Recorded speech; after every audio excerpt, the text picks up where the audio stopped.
तो आप भी केदारनाथ ट्रिप का प्लान बना रहे हैं तो ये वीडियो आपके लिए बहुत ज़्यादा यूज़फुल होने वाली है।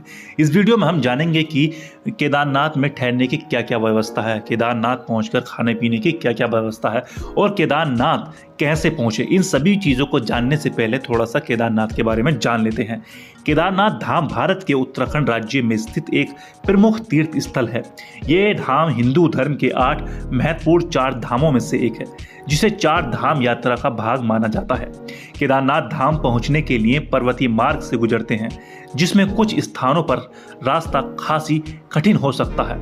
केदारनाथ धाम की ऊंचाई और पर्वतीय वातावरण से इसे भारतीय धर्म और संस्कृति के लिए विशेष बनाते हैं और यात्रियों को अधिक सकारात्मक अनुभव प्रदान करते हैं। तो दोस्तों, अब बात कर लेते हैं कि केदारनाथ धाम कैसे पहुंचे। दोस्तों, आपके पास केदारनाथ पहुंचने के लिए 3 ऑप्शंस हैं: हरिद्वार, ऋषिकेश और देहरादून। इन तीनों ही जगहों पर रेलवे स्टेशन मौजूद हैं। आप इंडिया के किसी भी शहर में हो तो आप इन जगहों पर आ सकते हैं। आप सबके लिए सबसे बेस्ट रहेगा कि आप देश के किसी भी कोने पर हो, आप हरिद्वार आ जाइए। हरिद्वार से रेलवे स्टेशन के पास ही बस स्टैंड मिलेगा। बस स्टैंड से सोनप्रयाग के लिए बस ले लीजिए, जिसका किराया आपको 400 से लेकर 600 रुपये तक पड़ेगा। दोस्तों, आप खुद ही गाड़ी से सोनप्रयाग आ रहे हैं तो ध्यान रखिएगा कि सोनप्रयाग में ही आपको अपनी गाड़ी पार्किंग करनी पड़ेगी। बात कर लेते हैं कि सोनप्रयाग में रुकने की क्या क्या व्यवस्था है, क्योंकि सोनप्रयाग में आप यहाँ दोस्तों रह सकते हैं।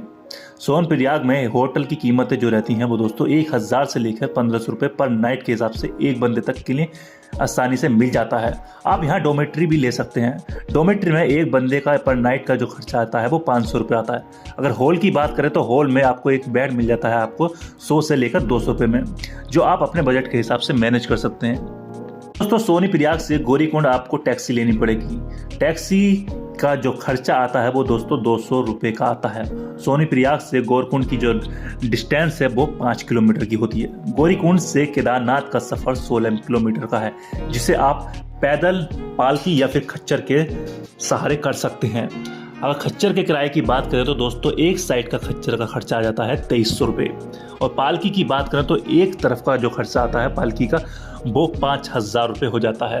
तो आप देख लीजिए, अगर आपके पास थोड़ा एक्स्ट्रा बजट है तो आप पालकी या खच्चर को चूज़ कर सकते हैं, वरना आप इस यात्रा को पैदल भी कर सकते हैं। अब दोस्तों, हम केदारनाथ पहुंच ही गए हैं तो केदारनाथ में जान लेते हैं कि वहाँ पर आसपास क्या ठहरने की व्यवस्था है। अगर आप दोस्तों वहाँ पर बहुत सारी चीज़ें हैं, टेंट, हट और हट हाउस भी मिल जाता है।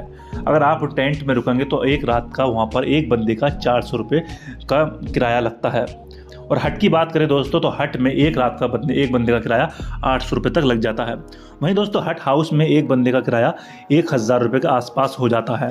अब दोस्तों बात कर लेते हैं यहाँ पे खाने पीने की क्या व्यवस्था है। खाने पीना भी आपको बहुत इजीली और आसानी से मिल जाता है। खाने पीने में आपको बहुत सारी व्यंजन और अच्छी क्वालिटी के मिल जाएंगे, जिसमें एक मील की बात करें तो एक मील आपको 150 से लेकर 250 रुपये तक मिल जाएगी। अब ब्रेकफास्ट की बात करें तो ब्रेकफास्ट थोड़ा सस्ता हो जाता है। ब्रेकफास्ट आपको यहाँ पर 100 से लेकर 150 रुपये तक मिल जाएगा, और लंच और डिनर दोनों के प्राइस सेम है, जिसकी कीमत 250 रुपये होती है। वही दोस्तों अब बात कर लेते हैं कि केदारनाथ पहुँचकर हम कहाँ कहाँ घूम सकते हैं मंदिर के अलावा। चोपता, ये जल स्रोत आसपास एक प्राकृतिक आकर्षण है, जहाँ यात्री शांति और सकारात्मक ऊर्जा का आनंद ले सकते हैं। बासुकी ताल, ये जल स्रोत ब्रहा कामल ग्लेशियर के पास मौजूद है और यहाँ टूरिस्ट चरम शांति की अनुभूति कर सकते हैं। बासुकी तालाब, ये ताल केदारनाथ मंदिर से लगभग 8 किलोमीटर की दूरी पर मौजूद है और यहाँ टूरिस्ट अपने रास्ते की सुंदर नेचर और सौंदर्य का आनंद ले सकते हैं। भैरवनाथ मंदिर, ये मंदिर केदारनाथ मंदिर से लगभग 1 किलोमीटर दूर मौजूद है और भगवान भैरव को समर्पित है। यहाँ भी आप दोस्तों जा सकते हैं। अब दोस्तों बात कर लेते हैं कि केदारनाथ मंदिर में दर्शन कब होते हैं। सुबह 7:30 बजे से लेकर शाम 8:30 बजे तक इसके दर्शन कर सकते हैं, क्योंकि 8:30 बजे के बाद इस मंदिर के कपाट बंद हो जाते हैं। तो आप कोशिश यही करें कि सुबह सुबह इसके दर्शन करें, ताकि आप पूरे दिन आसानी से वहाँ के आसपास के लोकेशंस को एक्सप्लोर कर सकें और ज़्यादा से ज़्यादा केदारनाथ के बारे में जान सकें। अब दोस्तों बात कर लेते हैं ट्रिप के पूरे बजट के बारे में। तो दोस्तों अगर आप हट टेंट में रुकते हैं केदारनाथ पहुंचकर तो वो 400 रुपये का पड़ता है। अगर वहाँ आप 2 रातें रुकते हैं तो 1000 हो जाता है। और सोमप्रयाग में रुकते हैं 1 रात तो आप वहाँ 500 रुपये में रुक सकते हैं डोमेट्री हाउस में। तो टोटल देखा जाए तो दोस्तों ये 1500 रुपये का आसपास हो जाता है। और फिर खाने पीने की बात करें तो दोस्तों एक दिन का आपका खाना 650 रुपये का हो जाता है। अब 2 दिन के खाने की बात करें तो आपका यही खाना 1300 रुपये तक हो जाता है।